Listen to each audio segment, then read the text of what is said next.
Educational एक्सपोर YouTube channel रे आपण माननकु स्वागत। आपण माने जानिथिबे एई जो directorate of secondary education Odisha Bhubaneswar तरफ रु जो 7 तारिख राति रे गोटे कोरिजेंडम आसिला। एई जो कोरिजेंडम टी ना कोन कला जो सिलेक्टेड कैंडिडेट अछंती ना कोउथरे एलटीआर रे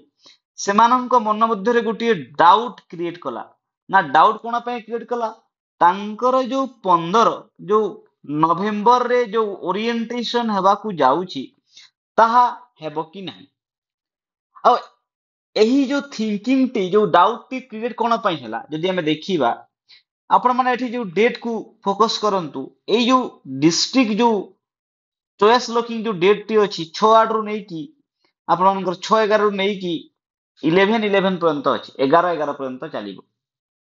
एहा आगर कोन थिला ना 6-11 रु नै की 8-11 पर्यंत थिला एबे ताहा चेंज जाईची। तापर आपनकर रिजल्ट केबे आसीबो ना 12-11 रे आसीबो 12 नवंबर रे आसीबो। तापर आपण मानकर जो स्कूल आपनकर जो चॉइस अछि एहा जो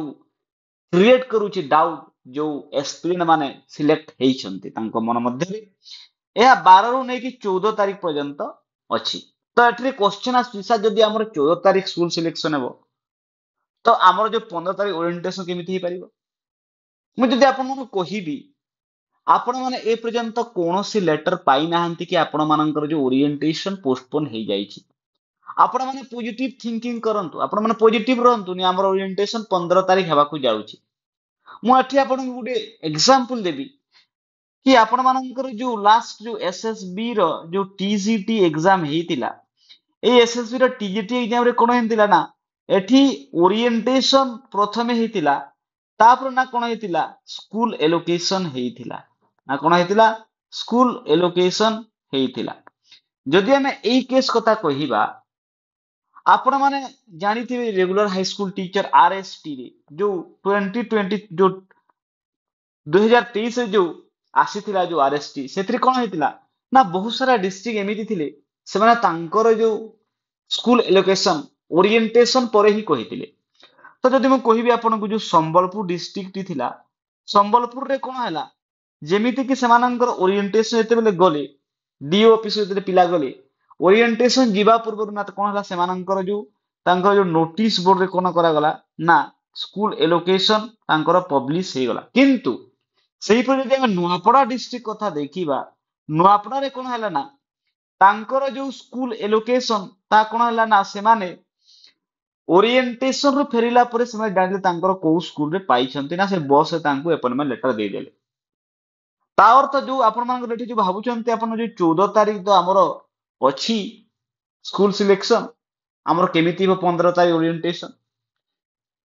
आपण ताहाकू भूली जानतु ओसेपा पक्षरे टाइम सेते अछि कि सेमाने एई आपणका स्कूल सिलेक्शन बाहर करी कि से कंसर्न डिस्ट्रिक्ट रो डीओ को देई परिबे आउ डीओ आपणकू सेई 15 तारिख ओरिएंटेशन रे फेरिला परे मध्ये आपणकू आपणका जो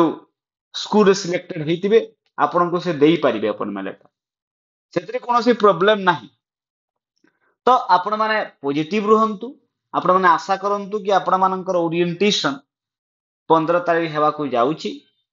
जदि न हैला पोस्टपोन हैला ताहले आपन तो फाइनल आसी सारी छी आपन डिस्ट्रिक्ट सिलेक्शन भरी सारिचंती स्कूल सिलेक्शन भरी सारी दिबे जेबे हेबो आपन सेही दिन जाई कि आपनकर ओरिएंटेशन जॉइन करिवे। किंतु आपन पॉजिटिव रहंतु ए पर्यंत कोनोसी ऑफिशियल नोटिस आसीनी कि आपनकर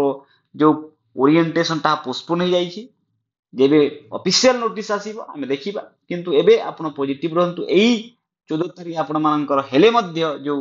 स्कूल सिलेक्शन आपनकर 15 तारिख हेई परिबो ना कोन ओरिएंटेशन आ एठी जो रहिला जो डीओ केबे डाकिबे आपन मानकर डीओ मे बी 13 तारिख केतेरो डिस्ट्रिक्ट डाखंती केतरा डिस्ट्रिक्ट आपन को 14 तारिख डाकिबे जो माने पाखपाख डिस्ट्रिक्ट तांको 14 तारिख डाकिबे जदि ओरिएंटेशन सेही दिन होउची 15 तारिख आ जो डिस्ट्रिक्ट का दूर दूर डिस्ट्रिक्ट तांको 13 तारिख हु डका जाय पिला गुडा। तो एहा थिला संपूर्ण न्यूज आहुरी एमिति के वीडियो देखिबा पई आपण एजुकेशनल एक्सप्लोर यूट्यूब चैनल को लाइक एंड सब्सक्राइब कर दियंतु। थैंक यू धन्यवाद।